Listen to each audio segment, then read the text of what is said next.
Olá, olá! E aí, pessoal, tudo bem? Estamos de volta com mais um podcast aqui do Sessão A6. Sejam super bem-vindos, me chamo Lucas Ribeiro e hoje a gente vai conversar sobre o novo lançamento do nosso querido DiCaprio, que tá de volta aí aos cinemas, dessa vez em Uma Batalha Após a Outra, prometendo marcar presença na temporada de premiações do ano que vem, né? E pra me ajudar aqui na conversa tem um amigo convidado muito querido que faz um tempo que não aparece, Leonardo Albuquerque. Bem-vindo de volta, amigo, tudo bom? Oi Lucas, tudo bom? Tô muito feliz de estar aqui de volta, muito feliz de estar de volta ao mundo dos podcasts. E ainda mais com um filme que pode trazer tantas conversas, né? Assim, que foi um dos grandes filmes do ano, na minha opinião, já dizendo aqui. Eita, olha aí. Amiga, eu vou só pedir pra você se apresentar e pro pessoal que ainda não te conhece, apresentar o Vice, se você quiser, enfim. Boa. Então, o Lucas acabou de falar, né, do Vice, que é o podcast. Eu não sei se eu uso o verbo no passado ou o verbo no presente, mas não, que eu ainda costumava existe, fazer. Ele existe, ele existe. Tá aí na internet. Não, mas o Vice é o podcast que eu costumava fazer com o Matheus e Aninha, né? Que já viemos até aqui no Sessão A6 em outros momentos. E Lucas já foi lá. É um podcast que a gente fala sobre cinema, mas que tá em um hiato até então indeterminado. Mas que ele continua com todo o histórico de vários filmes que a gente já falou lá. Então fiquem à vontade pra procurar, porque tem muita coisa legal. E se você acompanha Lucas, ele tá lá em outros episódios. Então é um podcast que a gente fazia em que todo episódio a gente falava sobre um filme diferente. Então tem conversas bem ricas lá. E com certeza o Vice vai voltar, eu tenho fé. Foi um podcast que fez muito parte da história do Sessão A6, então é um pessoal que nunca vai ser 100% esquecido aqui no Sessão A6. Quando vocês menos esperarem, aí volta Matheus, aí volta Aninha, aí eu trago o Léo de volta. Eu não vou deixar ninguém esquecer o pessoal do Vice. Galera, vale avisar que o nosso papo hoje é com spoilers. Quem ainda não conferiu, tá bom? Fiquem ligados. Vamos falar sobre as maiores partes da história, né? Talvez quem morre, algumas surpresas, né? Chances no Oscar 2026, com certeza. Então, espero que gostem. Bora começar, como sempre, né? Com a sinopse de Uma Batalha Após a Outra. Bora lá.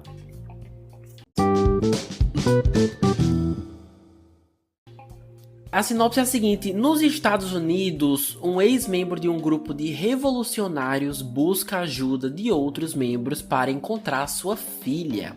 É dirigido por Paul Thomas Anderson, que é bem conhecido por filmes como Trama Fantasma, Magnolia, né? Teve aquele recente Licorice Pizza, né? Que também foi indicado ao Oscar. Inclusive foi o único que eu vi dele antes de assistir esse. Tô precisando me atualizar. Eu pesquisei aqui que esse filme é uma releitura de um livro chamado Vineland, alguma coisa assim. De Thomas Picon, não sei. Thomas, o autor dessa obra original aí que o filme se baseia. E o filme já tá em cartaz nos cinemas, né? Claro. Vamos lá. Olha, Léo, mesmo muitos críticos falando que é o filme do ano e tudo mais, nada que eu vi no trailer, sendo bem sincero, me deixou louco de animação pra correr no cinema assistir, sabe? Assim que falaram que vai estar no Oscar de 2028, eu sabia que eventualmente ia... 26. Isso, 26. Eu sabia que ia ter que assistir, mas eu só tinha entendido que ia ser um thriller de suspense político e só mais ou menos nessa vibe. Então assim, eu tava sem muitas expectativas. E o último do DiCaprio, Assassinos da Lua das Flores, eu não vou entrar muito em polêmicas, mas vamos só dizer que eu não gostei, assim. Você não gostou? Não foi muito pra mim. Caramba, Lucas. Mas eu sei, todo mundo fala isso. Mas assim, aqui eu fiquei bem feliz que eu saí do cinema super satisfeito, assim, tendo assistido um filmaço. Aí eu queria saber, você passou por isso também ou foi ver já sabendo que ia gostar? Como é que foi? Eu fui ver já querendo gostar, na verdade. Sendo bem sincero, tu falou que o trailer não te empolgou tanto, mas pra mim colocou o nome do diretor, eu já tô empolgado, porque eu gosto de todos os filmes de Paul Thomas Anderson. Eu acho que ele é um cara diferenciado no meio ali. E é um filme com o Leonardo DiCaprio, né, que é um ator que faz muito projeto bom. É a primeira colaboração dele com o Paul Thomas Anderson. Eu fui já sabendo que ia ser uma coisa diferente, sabe, dos blockbusters usuais. Até porque o Paul Thomas Anderson, ele costuma fazer filmes de escala menor e filmes que ficam bem mais pra premiação até. E esse aqui ganhou um marketing gigantesco que eu vejo da Warner. Eu diria, e aí a gente vai entrar um pouco depois na conversa sobre Oscar, mas tem alguma coisa parecida com Oppenheimer, que eu vou trazer aqui, de estrutura de campanha e do que esperar desse filme lá na frente, nas premiações. Mas aí eu já vi muita gente falando bem antes de eu assistir. Eu vi alguns críticos chamando de melhor filme do ano, então quando eu fui assistir eu já tava super empolgado pra ver. Mas aí teve uma situação engraçada, porque quando eu fui ver esse filme, aí eu vou colocar uma reclamação aqui no meio da minha conversa. Eita. Porque eu estava pronto pra ir assistir ao lançamento de Hamilton no cinema, da peça Hamilton. Tá, sim. Não sei se tu chegou a ver que tava no ingresso.com. Eu ouvi falar, mas não cheguei a conferir, não. Apareceu que estaria em sessões pelo Brasil e aparecia no meu ingresso.com. Pra quem não sabe, eu moro em Recife. E aí eu me programei com a minha namorada e com um casal de amigos nossos pra gente ir ver Hamilton no cinema. E aí quando eu vejo, a gente descobre que só tem no Rio e São Paulo. Ai, eu não acredito. Apesar de aparecer no ingresso.com sem nenhuma sessão. E aí eu falei, caramba, eu quero ver também uma batalha após a outra, já tava com vontade de ver, então vamos ver, né? Não tem Hamilton. E aí a gente desmarcou esse rolê que estava marcado e fomos ver uma batalha após a outra. Mas então as mesmas pessoas que foram lá prontas pra assistir Hamilton acabaram assistindo junto com você? Não, a gente desmarcou, tá. só aí foi eu e minha namorada. O casal que tinha marcado a gente não viu junto, não. Tá. Mas... Tá, menos mal. Mas fica aqui a minha indignação, porque eu tava doido pra ver Hamilton no cinema, que é meu musical favorito. Pois é. Inclusive eu acho que até tem podcast lá no Vice de Hamilton, né? De você surtando aí durante toda a conversa. Eu lembro que eu escutei. Eita, que massa. Mas foi muito legal ter visto isso, sabe? Porque eu iria ver depois, eventualmente, mas aí foi justamente o momento que a gente foi ver quando lançou, inclusive, aí já deu pra ver logo. Assim, já pegando spoiler, você diria que é o seu filme favorito desse diretor? Não, definitivamente não. É um ótimo filme, mas tem outros filmes bem melhores. Tem filmes iniciais da carreira dele muito bons, e tem um filme específico que eu gosto muito, chamado Embriagado de Amor, que é com Adam Sandler. Talvez seja o meu favorito dele. Ele fez Sangue Negro também, que eu vi muito tempo atrás e tinha gostado muito. E aí eu fui rever esse filme. E aí eu comecei a rever numa época que tava na Netflix. E aí eu parei, acho que eu fui dormir. Depois quando eu fui voltar pra ver, tinha tirado da Netflix. O que mostra que é uma vantagem você ter os filmes em mídia física, porque os streams podem ficar tirando direto. Mas eu lembro de ter gostado muito de Sangue Negro lá atrás também, só que faz muito tempo que eu vi e eu lembro que esse tinha sido meu favorito também. Até então, acho que Sangue Negro e Embriagado de Amor. Mas Licorice Pizza, que foi o último dele, tinha sido o meu favorito da lista do Oscar em que ele apareceu. Sério? Sério. Eu lembro que eu tinha dado 10, assim, pro filme. Eu gostei que você deu as suas indicações, porque como eu falei, eu não tenho um repertório muito bom de filmes com esse diretor. Esse é só o segundo dele que eu assisto, então ter indicações diretas suas já é um norte bom pra caso eu queira, principalmente nessa temporada de Oscar, e quando começar, pra eu já pegar aí no hype e já ir assistindo outros. A indicação principal que eu vou deixar é esse que eu citei, Embriagado de Amor, porque se agora as pessoas estão falando de Adam Sandler fazendo drama, fazendo joias brutas, lá atrás ele já tinha feito Embriagado de Amor, que foi um diferencial na carreira dele. É uma dramédia romântica. É um romance com drama e comédia. É muito bom. Bom saber, mano. Bom saber. Então, você gostou desse aqui? Sim, gostei. Maravilha. Assim, eu também gostei bastante. É o tipo de filme, sendo bem sincero, que quanto mais avança a história, mais interessante fica. Assim, o começo foi bom, foi importante, mas quando a gente se toca qual o tema principal, qual a narrativa a gente vai acompanhar por mais tempo, me prendeu mais, sabe? No caso, a perseguição pela família do DiCaprio, né? Enquanto ele tenta achar a filha. O que me pegou bem mais nesse filme do que nos outros é o quanto esse aqui me diverte, sabe? Tipo assim, essa pegada meio máfia, querer dar um golpe em indígenas, assim, filme de mafioso, geral. Tu fala em comparação com outros de Leonardo DiCaprio. Isso, assim, certo. O DiCaprio, De Niro, Al Pacino, assim, Não odeio, jamais, longe de mim, são todos maravilhosos. Mas assim, essa vibe filme de mafioso, geralmente com o De Niro no meio, enfim, ele vive fazendo um filme assim, né? Eu já percebi que não é muito... Faz muito filme de Scorsese, Isso. Eu percebi que não é muito a minha praia, sabe? Mas assim, Entendi. em um filme de Hollywood, se você trouxer questões políticas, mas em forma de entretenimento, eu consigo abraçar bem mais, assim, sabe? Como é o caso aqui. A história aqui é super séria, super atual, mas apesar de ser tudo isso, né? Tem uns momentos não só engraçados, não sei se você vai concordar, né? Mas tem uma vibe tão forte de tipo novela das 7 que me pegou muito de surpresa. Tipo assim, o mundo pegando fogo e o cara fazendo um teste de paternidade com a menina pra saber se ela é filha biológica dele. Na hora eu me lembrei do programa do João Kleber, sabe? João Kleber. Se ele aparecesse ali na hora, eu não ia ficar surpreso. Exatamente. Essa vibe de perseguição de gato e rato, né? O pai procurando a filha, aí tem que chegar antes do pai biológico, que na hora ninguém sabia que era o pai biológico. Aí uma perseguição de carro, e o DiCaprio que do nada consegue fugir da polícia por causa do professor de artes marciais da filha. Tipo assim, esse personagem do Sensei, eu acho que é uma das melhores coisas do filme. Ele é muito bom. Sim, muito ele bom. Ele sendo preso, falando que tomou uma cervejinha. Exatamente.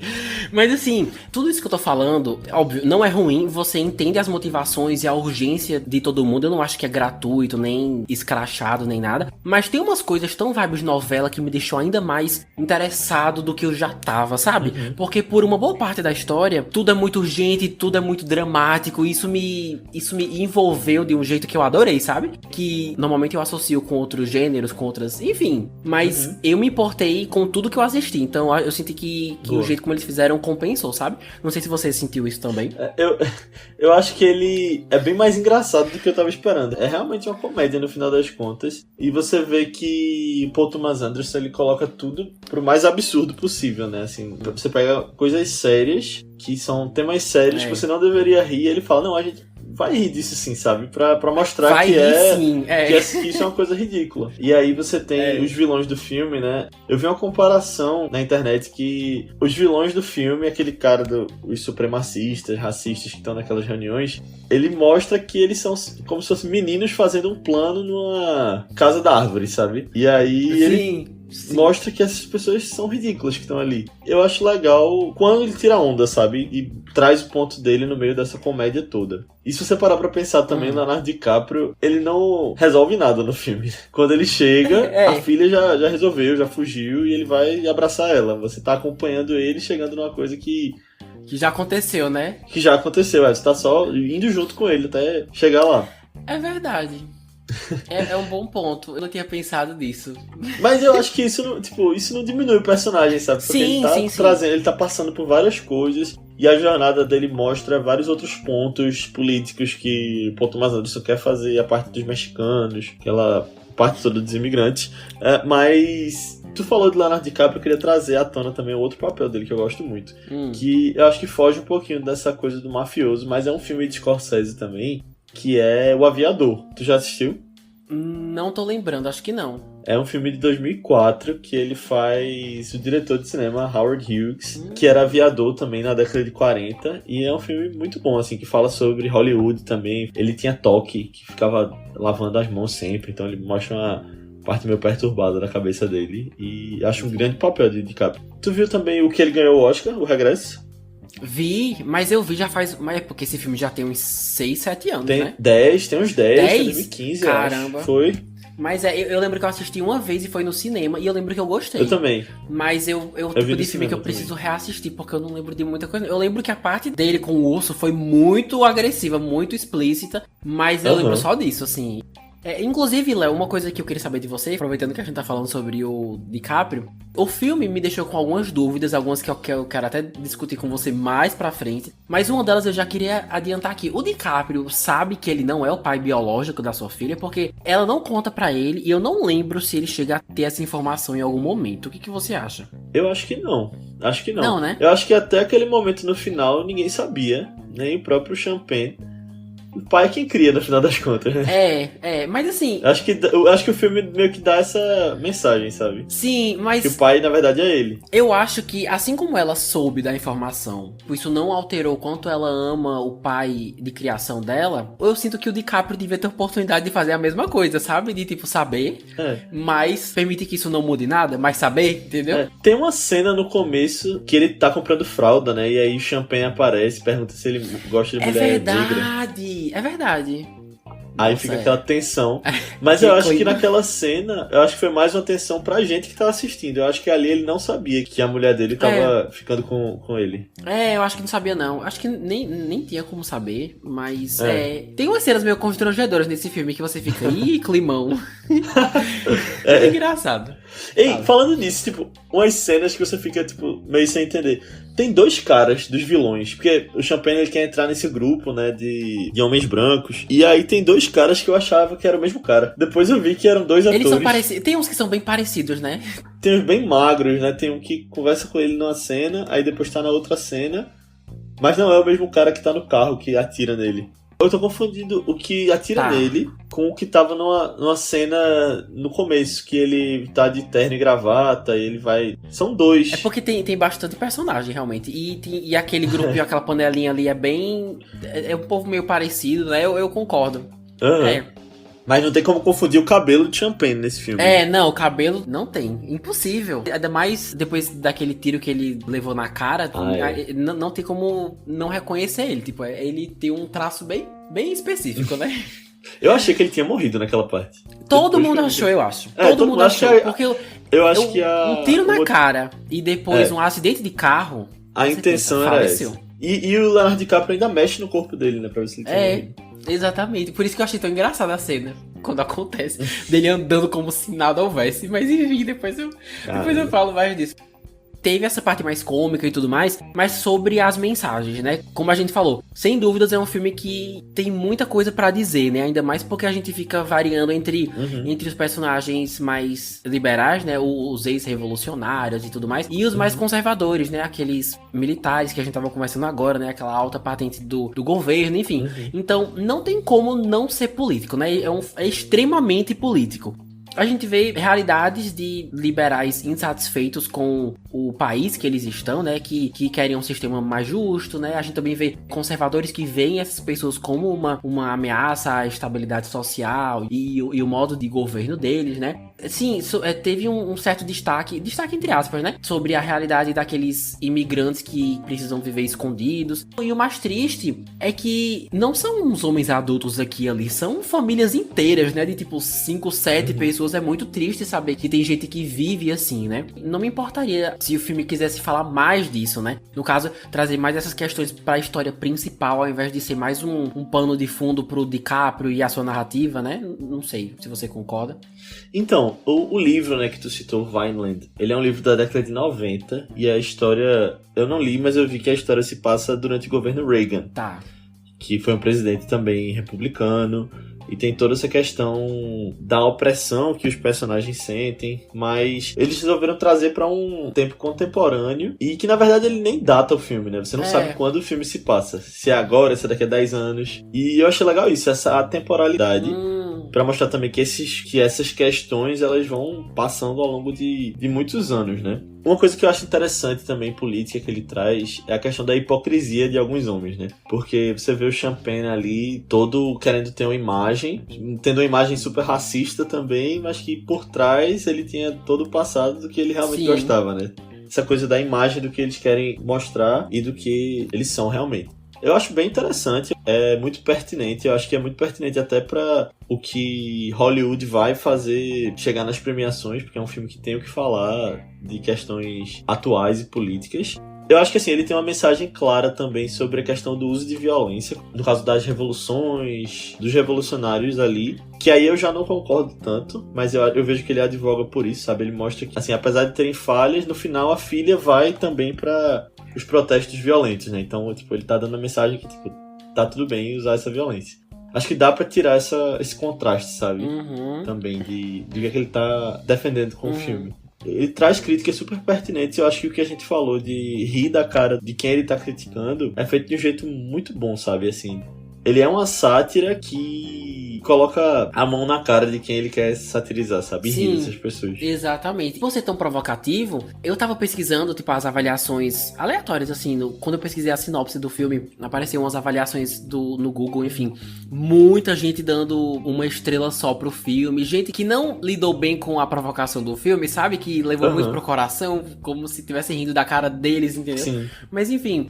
Isso acontece direto, né? Tanto filmes mais pra direita quanto filmes mais pra esquerda. Você vai ter gente colocando 10 estrelas e gente colocando 1 estrela pra defender um ponto de vista que, no final das contas, é só um ponto do filme, sabe? Uma obra de arte pode ser boa se não for da sua ideologia, sabe? Que, no final das contas, vai além disso. Faz muito sentido isso. E eu gostei disso que você falou, deles tirarem vantagem de não se limitarem a um tempo específico, tipo, falando que a história se passou em um ano específico, porque é extremamente atual pra esse ano, né? É muito, muito atual. Inclusive, eu acho que o fato de, tipo, Hollywood normalmente, geralmente, tender pra filmes um pouco mais liberais e eles atualmente estarem, tipo, sob o governo do Trump, que é conservador, eu sinto que isso até favorece a divulgação do filme, eu diria. Sim, até sim. pra, tipo, na hora de começar a temporada de premiações e o Oscar. Inclusive, se o Trump falar que ele não gosta do filme e começar a falar mal, talvez isso até dê mais ibope pro filme, entendeu? Então é o tipo de coisa que é controverso, pode favorecer, porque eu acho que tem a ver com o que o filme tem a dizer sobre isso, entendeu? Sobre os tempos políticos. E Hollywood como um todo, né? Tipo, a Califórnia é um estado muito mais liberal, mais progressista, que vai contra as políticas de Trump. E, assim, no primeiro governo Trump, o vencedor do Oscar no primeiro ano foi Parasita. Foi mesmo? Foi um filme de fora dos Estados Unidos, Sim. né? Que vem como uma mensagem também, dá um prêmio pra um filme como esse. Nossa, que interessante. Interessante. É. Ah, não, desculpa. Eu confundi, não foi o primeiro, não. Parasita foi no final do governo Trump, mas estava lá. Estava no ano de eleição quando ele tentou a reeleição. Ah, entendi. Não, mas ainda assim... Na minha cabeça, confundi os 4 anos da... Eu concordo com tudo que você falou. Claro que tem essa questão da violência e tudo mais, mas eu tiro lições um pouco mais inocentes e positivas disso tudo. Tipo assim, a importância de você expressar a sua satisfação ou insatisfação sobre a realidade que você vive, sabe? Não só ficar de cabeça baixa, que acaba sendo o automático para muitas pessoas, né? Quando você olha o que tá acontecendo no país onde você vive, ou no mundo todo, você sente orgulho, né? Sim, não, por quê? Então, ver pessoas marginalizadas, né? Dentro de um sistema de governo que jura que tá ali ajudando pessoas, né, ajudando todo mundo a assistir o filme pela perspectiva desse grupo, eu sinto que foi bem interessante, sabe? Agora, voltando para aquele grupo supremacista lá, o que eu fiquei chocado foram as cenas deles, daqueles representantes, senadores, sei lá, tipo um papo estranho, tão bizarro, Léo, que te lembra o tipo nazismo mesmo, sabe? Sim. Aí você começa a rir de nervoso por não saber se é uma sátira, se eles estão se baseando em alguém específico dos Estados Unidos, isso é uma alfinetada direta a alguém específico que eu não tô percebendo. Então, assim, nossa, só faltava, assim, a saudação a Hitler, assim, porque de resto... Muito, muito bizarro, assim, mas obviamente é intencional, né? Eu não acho que nada que tá ali passa, enfim, sem a autorização criativa, né? Claro. Tudo que tá num filme sempre é proposital, sabe? Pelo menos um filme que é pensado, bem feito, sabe? Tudo é muito bem escrito, muito bem pensado. E assim, tem pessoas que são assim até hoje, né? Infelizmente, é muito triste. E eu gosto que o filme me faz pensar muito sobre o que a gente não sabe que é conversado, sabe? Tipo assim, conversas, vídeos que a gente talvez nunca vai ter acesso. Como a salsicha é feita, né? Isso! Então, assim, se a gente fica assustado até com os depoimentos públicos de figuras mais autoritárias, imagino que eles não conversam, tipo, será que é coisa exatamente o que tá no filme? Será que, enfim, eu fiquei realmente me perguntando até que ponto é uma sátira genérica que não foi pensado pra alfinetar ninguém específico, ou se o diretor pensou, esse personagem é pra lembrar esse cara, esse outro é pra lembrar esse outro cara, entendeu? Se eu fosse mais ligado nessa questão política dos Estados Unidos, americana, saberia elaborar uma resposta melhor, mas talvez seja melhor nem saber, porque eu já achei tão perturbador como tá, entendeu? Vou deixar mais pra ficção, mas enfim. Ô Lucas, trazendo uma questão mais da história, tu achou que a mãe da menina ia aparecer no final? Eu sinto que aconteceu tanta coisa na história que eu não lembrei muito dela. Entendi. Mas eu fui ver com uma amiga minha e ela falou a mesma coisa. Ela falou, o que será que aconteceu com a mãe? Parecer. Ela morreu? Aí eu falei, não, ela não morreu. Eles deixaram bem claro que ela fugiu. Eu não entendi muito bem pra onde ela fugiu. Ela pegou um metrô, ela foi... Não entendi pra onde ela foi direito. México, ela passou da fronteira, foi, se né? eu não me engano. Mas enfim, eu achava... Pronto, naquela Foi. cena que a Regina Hall aparece no banheiro da festa da filha de Da Cap, festa. que ela aparece pra pegar a filha pra elas irem embora. Eu levei, tipo, 30 segundos pra entender que não era a mãe. Eu achava que era a mãe dela que tava lá. Aí eu fiquei, meu Deus, é a mãe. Aí depois eu vi, não, é a Regina Hall, então é só a amiga mesmo. Então eu fiquei mais tranquilo. E realmente ela não apareceu. Eu não sei se foi... O engraçado é que, assim, claramente esse filme não vai ter uma continuação. Mas tem uns ganchos tão bons que se eles quisessem fazer uma continuação, eu super assistiria. Era Uma Vez em Hollywood, vai ter o 2 agora, né? Vai, mas eles vão trazer os mesmos atores, tipo Margot Robbie. Vai ser com o Brad Pitt, vai acompanhar o Brad Pitt. Entendi. Ah, interessante. Então, e é com o mesmo diretor? Nunca é impossível. É com o... Não, o Tarantino vai escrever o roteiro e o David Fincher vai dirigir. Mas sabe que vai ter continuação também? A rede social. Então você nunca sabe... Pois é, quem sabe um dia esperar, daqui a 5, 10 anos, né? Nunca duvide. Seguindo, assim, pras partes mais memoráveis, assim, do filme, a história chegou a ter um ápice, assim, pra você? Alguma cena que, quando aconteceu, você pensou, é isso, não dá pra ficar melhor do que isso. Aquele meme do... Como é o nome? Do Scorsese. Absolute Cinema. Do Absolute Cinema. Teve sim, e é justamente no final do filme a cena da estrada, né? Daquela perseguição que você tem dos 3 carros subindo e descendo e a câmera vai acompanhando. Eu acho que ali é uma maestria de direção do Paul Thomas Anderson e ele ganhou o Oscar de diretor ali. Ele vai ganhar e ele ganhou por causa dessa cena. Quando eu vi, me lembrou muito David Lynch, que ele gosta de fazer umas tomadas de estrada. E aí quando eu cheguei em casa, eu fui ver uns comentários na internet e eu vi as pessoas falando Hitchcock. Ficaria orgulhoso dessa cena. Olha aí. E aí realmente eu concordei, porque é um suspense usando a estrada, sabe? Tipo, é uma coisa que Hitchcock faria, sabe? De esconder a câmera, não mostrar o que tá vindo ali e usar aquele artifício a seu favor pra dar o suspense, né? Pra causar uma emoção no espectador. Sim. Então, pra mim, esse foi o auge do filme. Tem pôster do filme que é da estrada, que é o nome com a estrada aparecendo.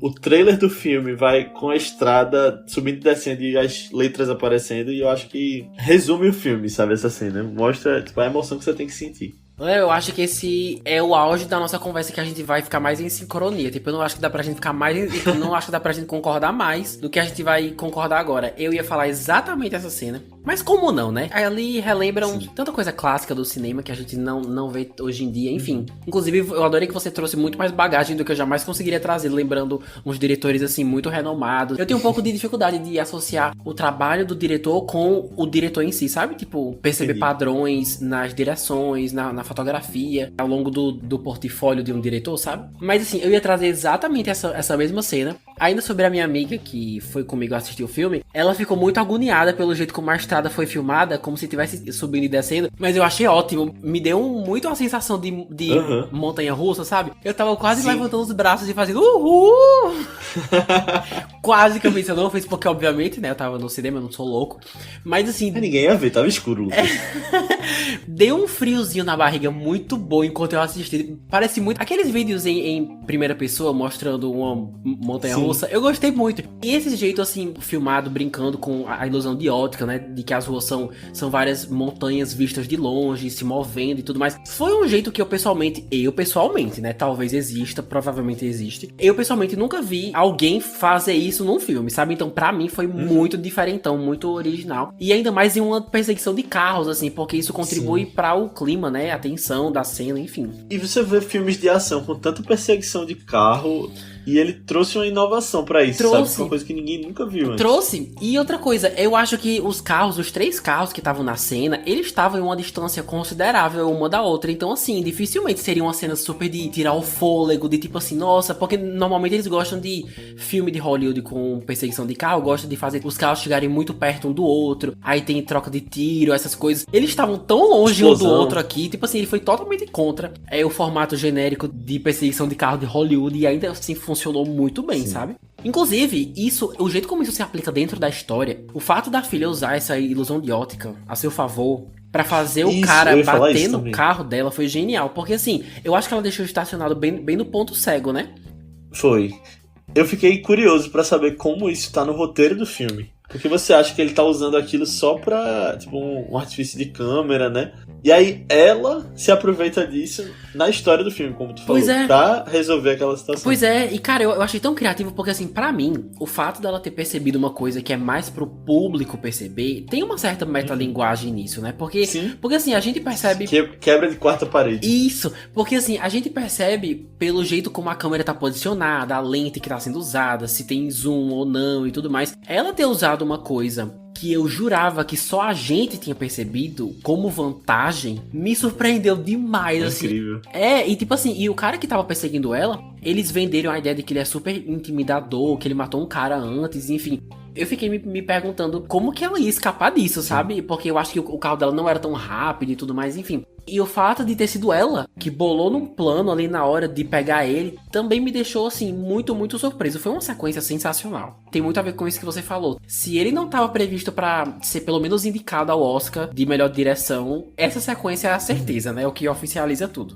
Mas aí, seguimos aqui. Léo, eu queria saber, do ponto mais positivo pro ponto mais... provocativo, questionador, não sei, eu não vou falar negativo. Eu queria saber, teve alguma coisa que faltou pra você nesse filme? Que se eles tivessem feito alguma coisa diferente, ou se não tivessem feito uma coisa que acabou indo pro corte final, teria sido melhor pra você? Ou pra você tá tudo perfeito e é isso? Caramba, tu me perguntou isso, trazer um pouco de metalinguagem também pro podcast. A gente tava conversando antes e isso tá no roteiro do podcast, essa coisa de pontos negativos. Eu não consegui pensar em nenhum agora. Não vou dizer assim, o filme é perfeito, 10 de 10. Tipo, é o melhor filme do mundo. Não, mas eu não consigo pensar agora, sabe? Não consigo lembrar de nada que eu acho que não deveria estar ali ou poderia ter feito diferente. Eu acho que tudo se encaixa para o que ele propõe no filme e, assim, ele consegue passar a mensagem dele, sabe? Interessante. Sim. Diz aí. Assim, eu saí do filme com duas questões. Eu só senti falta de duas coisas. Inclusive, eu queria muito conversar com você sobre isso. Esse é o tipo de conversa que pode mudar totalmente a minha opinião. A primeira é que eles mostram personagens super interessantes, né? Como aquele professor de artes marciais, aquela amiga do DiCaprio, que é interpretada pela Regina Hall, que eu falei agora há pouco. No final, eles são pegos pela polícia, né? Pelos militares, enfim. E o filme termina num tom super positivo, como quem diz, o pai e a filha estão salvos, então dane-se o resto. Enfim, tipo assim, acaba o filme. Sendo que a gente tá falando de ex-revolucionários, a gente tá falando de gente que abriga imigrantes ilegais nos Estados Unidos. Com certeza eles podem morrer se ninguém nunca descobriu o que aconteceu e ainda ficar por isso mesmo, sabe? E o próprio filme mostra que é possível que isso acontecer, sabe? Agentes do governo eliminando criminosos, assim, publicamente, sem problema nenhum. Então, quem garante que personagens como o da Regina Hall e aquelas 200 freiras lá que me deram muita vibes Viúva Negra, junto com o professor lá, o Benicio Del Toro, tipo assim, quem garante que eles realmente estão na cadeia e ficou por isso mesmo, sabe? O fato do filme fazer você se interessar por eles, mas no final não se dá o trabalho de mostrar o destino de cada um e ainda pintar o clima como um final feliz, eu sinto que faltou pra mim, sabe? Nem que fosse um letreiro depois contando onde tá cada um ou como termina no livro, sabe no 2. sei lá. Quem sabe, fica aí o gancho.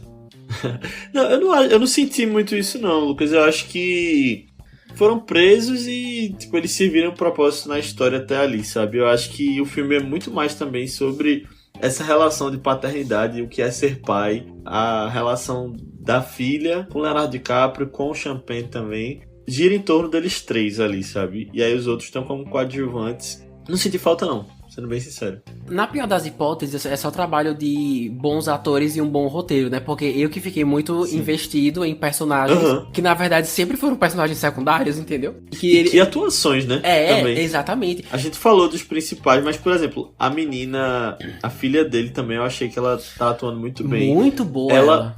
Parece que ela tá no segundo papel só dela. Sério, cara? Eu ouvi falar que sim. Caramba! Parece que ela fez uma série na Apple, mas tipo, não tem um histórico muito grande de atuação, sabe? E se você ver no histórico dos filmes do Paul Thomas Anderson, ele sabe dirigir muito bem atores, sabe? Ele tem muita gente que dá o seu melhor nos filmes dele, até o Adam Sandler, naquele que eu tinha citado. Sim. Então ele é um cara que sabe dirigir atores. E aqui, Leonardo DiCaprio tá muito bem. Benicio Del Toro, eu achei hilário. Talvez seja o meu personagem favorito desse filme, eu sei. Massa, não, ele tá maravilhoso. Eu demorei um pouco a entender se ele, tipo assim, como o DiCaprio recorreu a ele quando ele tava fugindo, e o cara não ficou chocado com as coisas que ele falou, que ele tava fugindo da polícia e tudo mais. Eu senti que eu tinha perdido alguma coisa. Eu fiquei, mas então ele também é membro desses ex-revolucionários? Eu achava que ele era também. Mas eu acho que é intencional essa dúvida, né? Talvez. Talvez. E uma outra pessoa que tá muito bem é o Sean Penn, né? Que é o vilão do filme. Ele fica assustador ali. Demais. Eu não vou falar muito sobre ele porque talvez seja a minha escolha de melhor personagem do filme. Então eu vou fingir um suspense aqui. Vou fingir que você não falou dele agora. Mas enfim, a Regina Hall, eu não achei que ela teve um desfecho que ela merecia. Tipo assim, não sei, ela fez tudo certo. Aí ainda pegaram ela porque aquela menina burra trouxe o celular quando ela podia só ter deixado na festa. Ai, que ódio. E tipo assim, como o filme passa a primeira metade, deixando muito claro, tipo, mesmo que você fale tudo que você sabe pra polícia, pra os militares, enfim, eles ainda podem matar você. E o fato dos personagens que a gente gostou terem sido pegos pela polícia e eles não mostrarem o que acontece com eles, me deixou um pouco paranoico. No final eu fiquei, tá, mas e o que acontece? Eles realmente estão presos? Eles morreram? Tipo, eu fiquei querendo mais, sabe? Mas como você falou, é a história dos pais e a filha, né? E não é da Regina Hall e do professor de artes marciais, enfim. Sim, eu falei que eram duas coisas, né? A segunda coisa que faltou um pouco pra mim é uma coisa que, pra minha surpresa, eu fiquei chocado. Você falou já o que é. Eu? Você? Tipo assim... Eu falei o quê? Vamos lá. Eu acho que se alinha muito bem com uma coisa que você falou sobre a questão da violência. Sim. A história mostra que existem pessoas radicais que se consideram revolucionárias, né? E que protestando, invadindo, é o jeito mais eficiente que elas conseguiram pensar em serem ouvidas pelo governo, né? Em garantir que as pessoas saibam que nem todo mundo tá satisfeito, né? Em pautas mais para direitos humanos, imigração e tudo mais.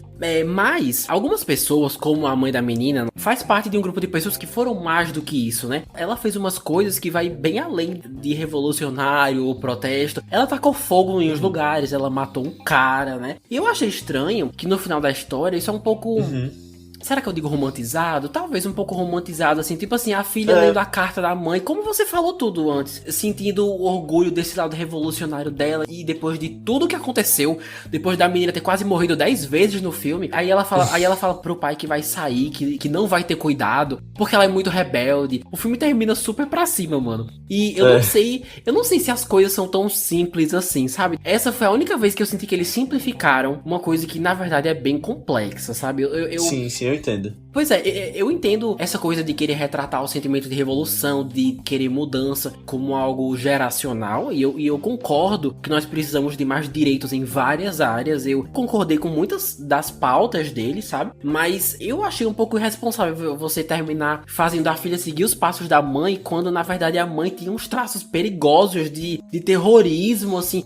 Você não fazia a filha saber disso, ou ter consciência dos erros horríveis que as gerações antes dela cometeram, que custaram a vida de muitas dessas pessoas. Eu acho bem perigoso, assim. Eu acredito que o filme tem a responsabilidade de abraçar, assim, né, essa ideia de novas gerações que saibam exigir seus direitos e tudo mais, mas que também não tem nada de errado em reconhecer o que não deu certo pros que vieram antes de você, sabe? E o tom final, aquele tom de final feliz é um pouco provocativo, assim, nesse sentido. E pelo que você falou, acho que você concorda um pouco, né?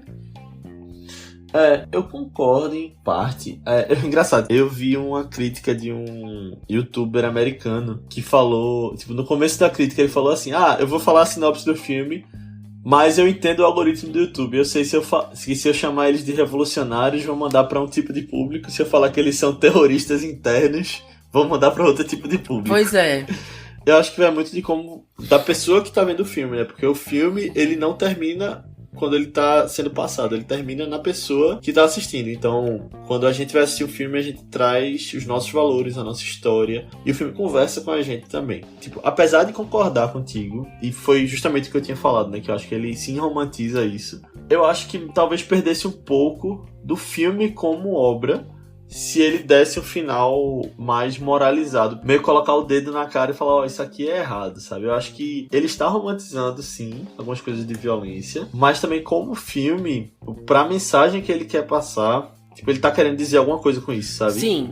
E não que eu concorde, não que tu concorde pelo que a gente tá falando, tu tá querendo dizer, tipo, eu não concordo com isso, com o que esse final tá aqui dizendo.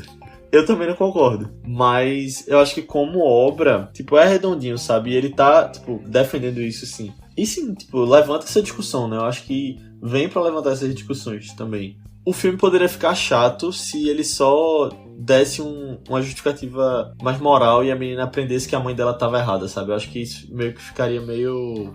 Tá entendendo o que eu tô querendo dizer?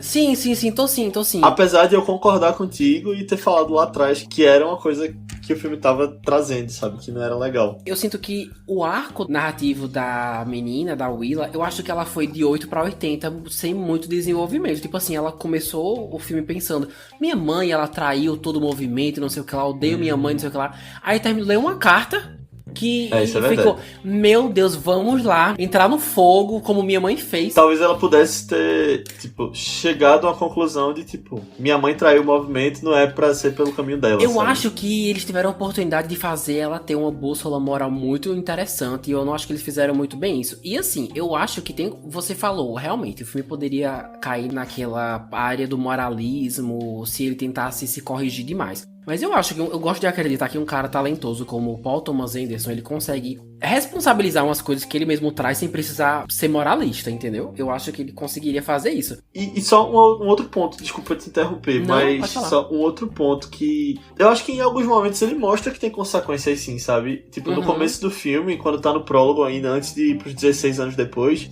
você vê que o grupo todo deles foi assassinado, eram pessoas que estavam metidas com essa violência toda e sofreram as consequências no final, sabe? Então eles se meteram em um mundo que poderia fazer com que eles fossem mortos, se foram. Sim, eu acho que o retorno da mãe da menina talvez contribuísse com essa coisa das consequências. Porque a mãe da menina, ela fez tanta besteira nesse filme, em nome do lado mais liberal, do lado revolucionário. E o fato dela ter fugido e a gente não saber no que isso deu, eu sinto que descobrir aonde isso deu e ver como ela amadureceu como personagem 16 anos depois, talvez ajudasse muito nisso, sabe? Mas eles não escolheram ir por esse caminho. Quem sabe no 2? Quem sabe no 2. Léo, você tá me deixando animado para uma continuação que talvez nunca aconteça, você se ligue, viu? Vai se chamar Duas Batalhas Após as Outras. Gostei. Nossa, mas aquela personagem me deu muita raiva. E eu peguei ranço da atriz. A mãe dela? Porque eu nunca vi aquela... Eu acho que eu nunca assisti aquela atriz em nenhum outro filme. E o fato desse ter sido o meu primeiro projeto, assistindo ela e tal, e ter tido tanto ranço dela, eu pensei, meu Deus, que eu consegui assistir outros projetos com ela sem ter ranço. Porque às vezes, quando é o primeiro projeto, o primeiro filme de um ator, uma atriz que eu não conheço, e essa pessoa faz um ótimo trabalho e eu peguei ranço, às vezes esse ranço prospera em outros filmes e séries, assim, ele transcende, entendeu? Então tomara que isso não aconteça com essa personagem. É tipo o Joffrey de Game of Thrones. Isso, exatamente. Seguindo aqui mais pro elenco e os personagens, mas se bem que a gente já falou bastante de vários personagens, né? Mas assim, tem muitos destaques ótimos aqui, mas se eu pudesse escolher só um, né? Como o meu que já dei um spoiler ali antes, eu espero muito que seja indicado a Oscar de melhor ator coadjuvante. É o Sean Penn, né? Que você trouxe, ele faz o... Eu anotei aqui, ele faz o Stephen Lockjaw, né? Que é um... Isso, que ele é um militar que tá sendo avaliado pelos seus superiores a entrar ali naquele clubezinho misterioso dentro do governo, né? E aí, como a gente falou, ele sai em busca da filha do Leonardo DiCaprio pra descobrir se ela é a filha biológica dele ou não, porque, dependendo da resposta, dependendo do que ele descobrir, isso vai definir se ele vai conseguir uma vaga ou não nesse grupo, né? Até porque isso ia revelar que não só que ele se envolveu com uma ex-revolucionária de esquerda, mas ainda por cima a filha é negra, né? E eles são super racistas e tudo mais, enfim. Então, ainda tem todas essas camadas aí, né? Por cima. Mas eu escolhi trazer ele aqui por motivos que você já falou, né? Porque não só o cara dá um show de atuação, mas porque assim, que história louca esse personagem. Cara, se você deixar a história toda de lado, tira o DiCaprio com todo mundo, deixa todo mundo de lado. Que história mais louca desse personagem. Que história mais viajada, desde o momento que ele aparece até a sua morte, assim. O cara invade uma igreja, sequestra uma jovem, né, a filha dele, leva um tiro na cara, ele sai caminhando no meio do nada com a cara toda sangrando, que inclusive foi uma das coisas mais legais que eu já vi. Tem coisa mais estereótipo masculino no cinema, vibe Rambo, Sylvester Stallone, Arnold Schwarzenegger, do que você caminhar no calor do deserto depois de ter levado um tiro na cara. Assim, quando chegou essa cena, eu ri assim, sem acreditar de tão surreal que foi, assim. A jornada desse personagem é uma viagem. O cara é macho mesmo, né?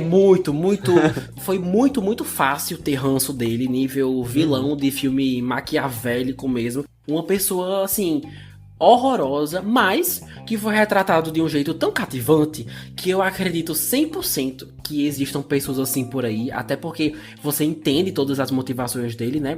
Querer fazer de tudo para ser promovido, né? Pertencer a uma comunidade de pessoas que pensam igual a você, ser validado, e por tudo isso vale a pena para tentar reviver e apagar o passado, né? E ir atrás do que você considera um erro antes do que os outros vejam. Então faz sentido. E eu achei interessantíssimo esse personagem. E até então, esse era o tipo de ator que eu via aqui e ali, mas não me dava muito trabalho de saber o nome dele. Mas quando surge uma performance gigante como essa, e tão essencial pra história, tipo assim, eu sinto que o jeito como ele tratou esse personagem fez toda a diferença no filme, assim. Então, não tem como não prestar atenção, né? Com certeza esse filme me faz querer decorar o nome do Sean Penn, por já ter uma ideia de agora em diante do que ele é capaz de entregar, sabe? Mas assim, eu sei que ele é um ícone, que ele é super famoso. É que assim, pelo menos pra mim, basta uma performance marcante pra eu perceber que eu devia estar prestando muito mais atenção em certos atores, sabe? Com certeza é o caso dele aqui.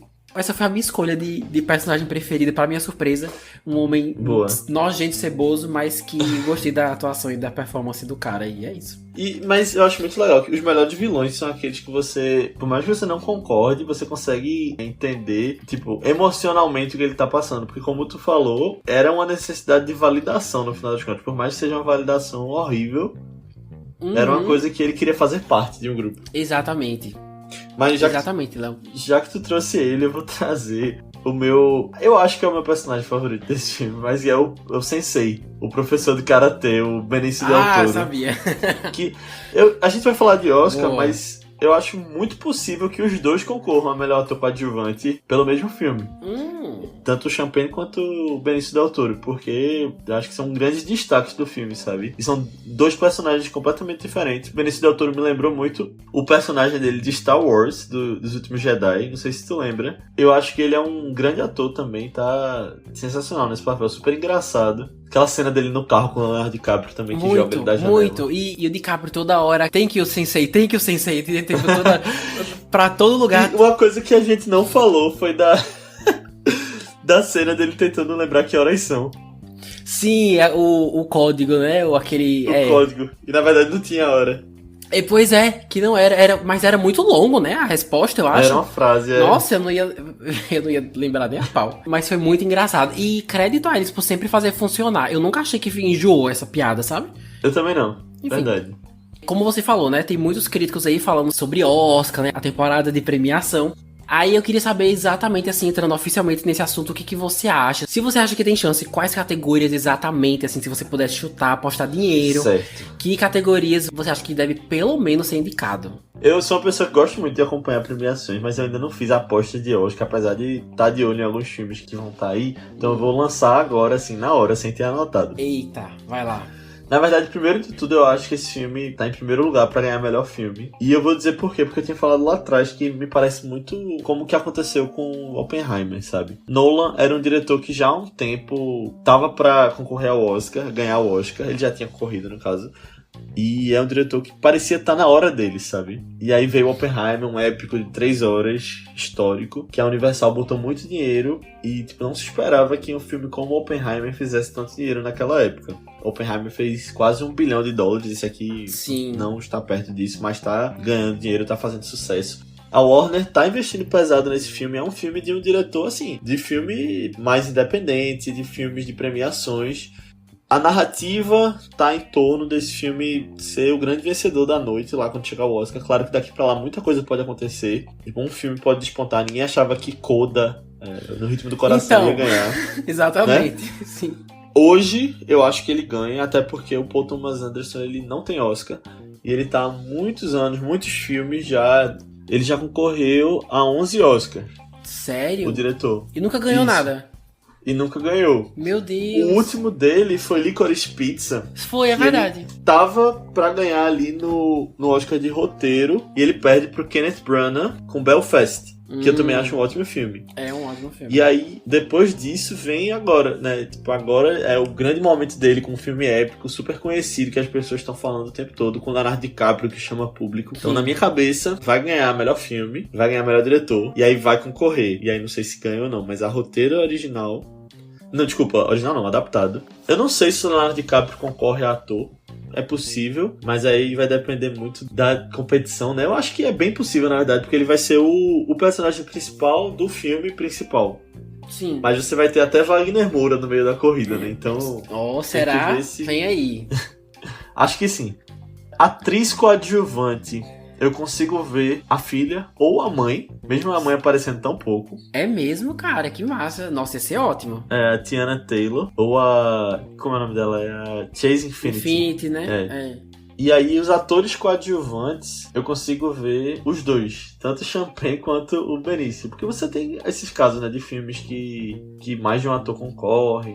Eu acho que assim, a gente não precisa entrar em todas as categorias mais técnicas, mas tem uma principal que eu quero entrar, porque vai ser o primeiro ano que vai ter uma nova categoria no Oscar, ano que vem, que é o Oscar de direção de elenco. Ah, eu achei que você ia falar dublê. Não, vai ser elenco. Ah, legal. E... Nossa, interessante. Eu acho que esse filme tem uma grande chance de ganhar o Oscar de elenco. Tipo, é um grupo de atores, né, fazendo. Nossa, interessante. Eu ia adorar se pelo menos fosse indicado. Nossa, então você indicou muita coisa. Filme, diretor, não, 4 indicações tudo, de montagem, trilha, trilha original, fotografia com aquela cena da estrada. É tipo o tipo de filme que ganha mais de 10 indicações, sabe? Sim. Eu acho que é um filme que tá fazendo muito barulho e as pessoas estão em volta dele com essa conversa de premiação, sabe? Eu não sei se maquiagem, por causa daquela cena do champanhe no final. Não sei. É porque assim, como tá muito cedo ainda pra gente ver outros indicados, é meio complicado falar, porque se tiver muito acirrado, a gente já descarta algumas, né? Como maquiagem. Tô falando de, tipo, chance de chegar lá. Sim. Mas sempre vai depender da competição. Eu concordo muito com você. Eu não sei se eu tenho a confiança que você tem. Tipo assim, melhor filme já ganhou. Não, melhor agora diretor já ganhou também. Eu separei aqui os meus palpites, mas eu espero que não ganhem todos. Você falou de Oppenheimer. Oppenheimer ganhou o melhor filme, né? Sim. E ganhou o diretor também. Também, mas não ganhou o roteiro. Tá. Ele ganhou 7 Oscars, Oppenheimer. Eu espero que isso não aconteça aqui. Tipo assim, Oppenheimer, eu tenho minhas questões com o filme, mas assim, Sério? eu sinto que foi uma vitória de melhor filme um pouco previsível, assim. Tipo assim, não que não fosse merecida, mas todo ano, no fundinho do coração, a gente pensa, será que esse ano é o novo Parasita, né? Isso. A gente pensa, porque Oppenheimer, todo mundo espera ele que ganhasse e ganhou. Eu gosto de ser surpreendido, eu acho que isso até anima a noite, né? Quando acontece uma surpresa. Esse ano ficou meio que numa dúvida, né? Se a Nora ia ganhar ou não. No final das contas, tipo, Conclave podia ganhar. Eu concordo, eu gosto quando tem uma disputa. Eu não gostei que a Nora ganhou, mas pelo menos foi uma surpresa. Tipo assim, pelo menos não foi Conclave. Tipo assim, eu acho que a minha torcida era Conclave, mas por ser o mais previsível que eu acho que eles iriam... Minha torcida era Ainda Estou Aqui. Não, óbvio, com certeza. Foi isso que eu disse, foi exatamente isso que eu disse, Léo. Eu sinto que Conclave é tipo aquela fórmula que o Hollywood normalmente premia. E a Nora foge um pouquinho disso. Tu acha que esse de agora, uma batalha após a outra, é? Eu sinto que é muito o novo Oppenheimer. Muito. Se eles quiserem ir no seguro, vai ser nesse filme. Em termos, tipo assim, político e tudo mais. Tipo assim, não que não mereça. Se ganhar, eu vou entender porque ganhou. Que nem Oppenheimer. Eu vou entender porque vai ganhar. Mas eu não queria que fosse. Eu quero muito que a temporada de premiações ano que vem seja, tipo, cheia de filme bom, mas tão bom que você realmente não saiba quem vai ganhar, entendeu? Ou deixe pelo menos na dúvida. E que tenham filmes tão bons quanto esse que a gente tá comentando, pra você ficar na dúvida e quem sabe torcer. Tipo assim, agora a gente tá adorando esse. Mas quem sabe daqui a um mês, 2, vem um melhor, um que pegue a gente de um jeito mais intenso e a gente acaba torcendo pra outro filme, entendeu? Eu quero ver se isso vai acontecer e de certo modo eu espero que aconteça, sabe? Eu acho que ia ser muito chato se fosse tão previsível assim. Mas por hora, eu concordo que, tipo, merece atenção e melhor filme, melhor diretor. Ator coadjuvante pro Sean Penn, eu acho que seria um tiro no pé grande se fosse o Sean Penn e o Benicio Del Toro, apesar de eu entender que o Benicio Del Toro também tá muito bem.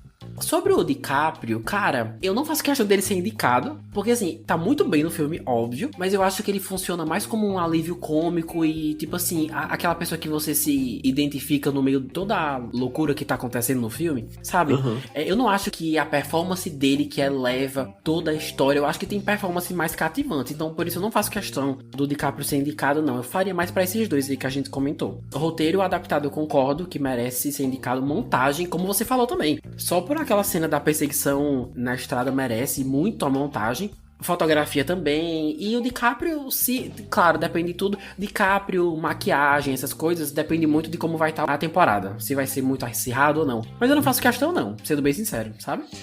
Eu gosto muito de ver a narrativa, sabe? Por trás. Eu acho que faz muito sentido quando você tá acompanhando uma corrida dessas. E hoje eu acho que a narrativa tá muito disso. Principalmente por essa questão do Paul Thomas Anderson. Há tanto tempo ele tá concorrendo, sabe? Não ganhou ainda.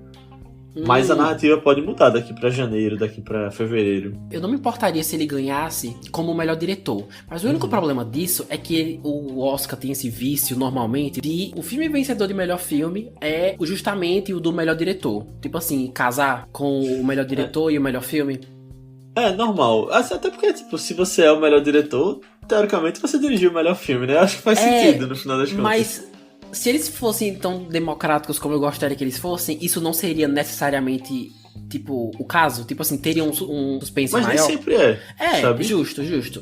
De uns anos pra cá, teve alguns que não foram. Mas então essas são as nossas maiores apostas aí. E agora bora ver, né? No que vai dar, como o Léo falou, tem muito chão aí pela frente.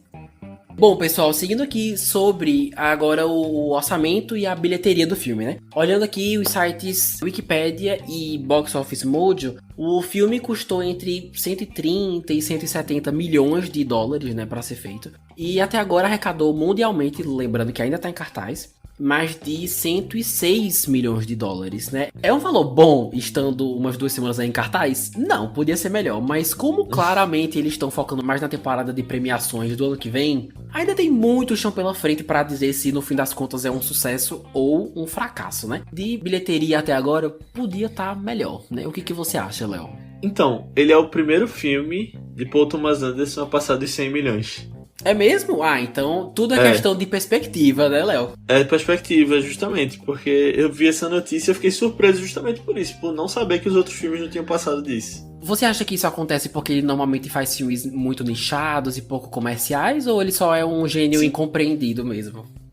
Eu não acho que ele é incompreendido, eu acho que muita gente compreende, assim, muita gente gosta, assim, nos círculos de conversa cinéfila, nos letterboxds da vida, acho que muita gente gosta dele. Mas eu acho que é porque ele não faz filmes tão comerciais mesmo. E aí o diferencial desse é justamente ver o pôster gigante do Leonardo DiCaprio de papelão na frente do cinema, sabe? Isso faz uma diferença. E eles estão investindo em marketing. Leonardo DiCaprio chama a gente pro cinema. Querendo ou não, é uma grande estrela de Hollywood.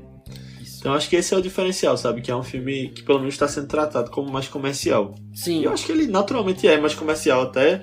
Tipo, é uma comédia de ação. Tem um estilo mais de blockbuster. Sim, eu concordo com isso. Eu não sei se é o mais comercial que ele já fez, porque como eu falei, né? Eu não tô muito familiarizado com o trabalho dele, mas em comparação com Licorice Pizza, pelo menos eu achei mais. Tipo, tem mais ação, tem bem mais coisa acontecendo, enfim. Tem um formato um pouquinho mais comercial. É o mais comercial que ele já fez. É? Ah, então, olha aí. Se Léo falou, tá falado. O Léo tem a bagagem que ele tem, então é isso.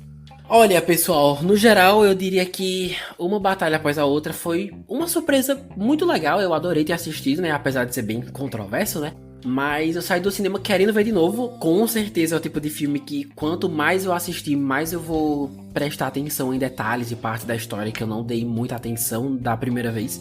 Adorei que é um filme americano que fala tão abertamente sobre pautas que estão mais em alta do que nunca nos Estados Unidos, né? Como a gente falou que a questão da imigração, racismo. Algumas questões são mais superficiais do que outras, mas elas estão ali, né? Eu gostei que você entende o ponto de vista de cada personagem, mesmo que quem tá assistindo não necessariamente concorde com quem tá ali na tela, né? Aquele personagem do Champagne tentando ser promovido, assim, é um ótimo exemplo disso. É as coisas que ele faz e tá disposto a fazer pra ser validado, né? Pela sua pátria e tudo mais, como a gente já conversou. Mas, no geral, é um filme engraçado, muitas vezes visualmente bem bonito assim, mais dinâmico e divertido do que a maioria dos filmes do DiCaprio que eu tenho visto nos últimos anos, o que é ótimo. Foi uma surpresa bem bacana. Esses elementos dramáticos que eu falei no começo de novela e suspense policial casaram muito bem, eu gostei disso. E apesar de querer ter visto um desfecho um pouquinho mais redondo, assim, com mais detalhes da história e dos personagens que a gente conheceu, foi ótimo, assim, nada que tenha acabado com a minha experiência, nem nada, sabe?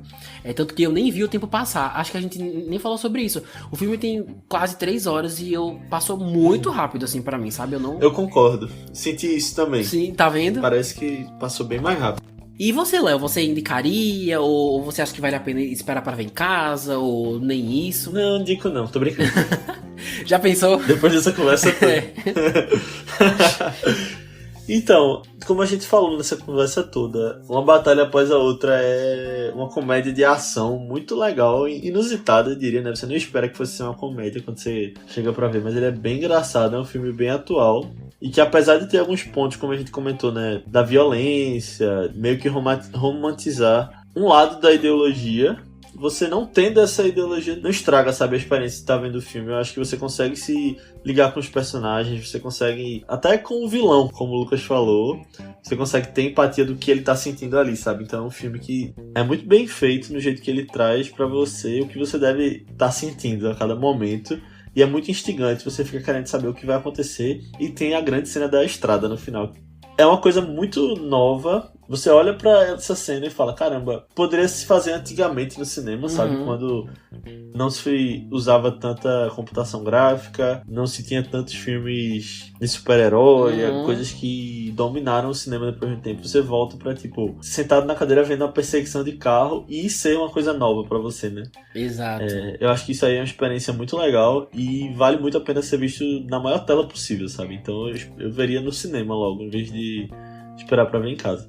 Mas é um filme que, se você é ligado nessas coisas de Oscar, você quer saber, tipo, os filmes que estão em alta, é bom já ver, porque ele muito provavelmente vai estar nas premiações ano que vem. E, assim, é um filme de um grande diretor, sabe? Então vale a pena você ver esse e você ir atrás dos outros filmes dele também. Justo. E nesse caso, não só pra quem tá interessado nesse mundo das premiações e já quer ficar em dia e adiantado quando oficializarem os indicados, mas também até pra quem é cinéfilo, né? Espero muito que vire uma cena icônica, assim, que as pessoas comentem, falem depois e que tentem estudar e que inspire novos artistas, né? Eu acho que é boa nesse nível, assim, sabe? Então quem é cinéfilo, acho que vale a pena também conferir só por isso.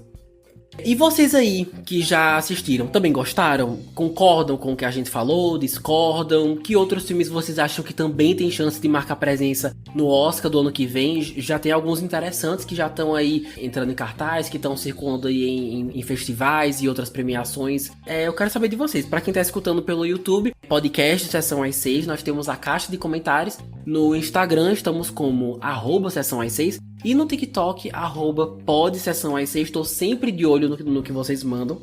Antes de mais nada, eu queria agradecer demais ao Léo por ter topado participar. Que saudades, amigo, eu quero te ver mais vezes, adorei que você veio. E se você quiser, inclusive, deixar suas redes sociais, eu acho do Vice, pode ficar à vontade, que esse momento é seu. Boa, saudades também, Lucas. Matei um pouco dessa saudade do mundo dos podcasts aqui. Me lembrou muito do que a gente fazia lá no Vice toda semana. Inclusive a gente tinha um quadro lá que era Vice Oscar, que a gente falava dos filmes do Oscar e aí no final tinha essa conversa que a gente teve aqui agora. Muito obrigado pelo convite, fiquei muito feliz de ter vindo, falar sobre esse filme também, que é um filme que dá pra tirar muitas coisas, né? Muitas discussões. É o tipo de filme que a gente sai querendo conversar sobre. Então foi muito legal. Obrigado de novo pelo convite, espero vir mais vezes, agora que eu não tenho mais um podcast meu. Quer dizer, tá lá. Ainda tem sim, Léo. Se eu quiser fazer um login e gravar, eu posso fazer, mas no momento a gente está no hiato que eu falei. Fico muito feliz de estar de volta, conte comigo. E pessoal, se vocês quiserem acompanhar mais das minhas falas sobre o filme, convido vocês a procurarem o histórico dos podcasts do Vice. Tem alguns anos de conversas lá que a gente fazia toda semana. Então procurem por Vice. Conversas ótimas. Lucas tá lá também. Vice, interrogação, né, no Spotify, Google Podcasts, Apple Podcasts. Ou ViceBR nas redes sociais. A gente tinha até TikTok, mas eu acho que não era o que a gente mais usava. Mas procurem no Twitter e no Instagram. E você pode me procurar no Twitter por Léo A. Albuquerque, que é onde eu mais vejo coisas de filmes e a gente pode trocar uma ideia lá. Maravilha! Ó, pessoal, o Vice, pra quem não sabe, foi eleito em vários anos consecutivos como o melhor podcast de Recife que já existiu. Então, se vocês quiserem ver, qual é o melhor, por quê? Aí vão ter que ir lá ver, entendeu? Se as vozes da minha cabeça falaram, então é verdade. Se tá na internet é verdade, né? Exatamente, exatamente. Se vocês não conferiram ainda o Vice, espero que vocês confiram, vale a pena demais. Tem umas participações aí minhas, mas eles são maravilhosos. Mas, por hora é isso, pessoal. Esse foi o episódio com spoilers sobre Uma Batalha Após a Outra. Com certeza não vai ser a última vez que nós vamos falar desse filme. Já começa a temporada de Oscar, como a gente já comentou. Então, tem muita coisa aí pela frente. Se gostou desse episódio, manda pra aquele seu amigo que ainda tá na dúvida se vale a pena conferir ou não, que ajuda demais esse projeto a alcançar mais pessoas, tá bom? Curtir e avaliar o podcast nas plataformas de áudio também ajuda demais. Muito obrigado aos que escutaram até aqui, vocês são maravilhosos. Daqui a 15 dias estamos de volta. Um beijo enorme e até mais. Tchau, pessoal.